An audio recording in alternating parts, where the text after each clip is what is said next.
Meaning of fleshpots. Fleshpots.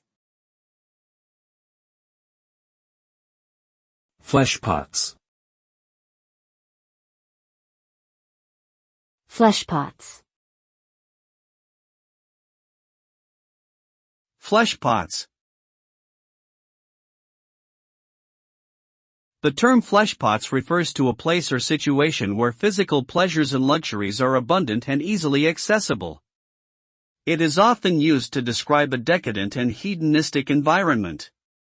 The term originated from the story of the Israelites in the Bible who, after fleeing Egypt, longed for the fleshpots they had left behind. Today, the term can be used to describe any situation or place that offers excessive indulgences, especially those of a sensual nature. Being in such a place or situation may provide momentary pleasure, but it can also lead to moral degradation and spiritual emptiness.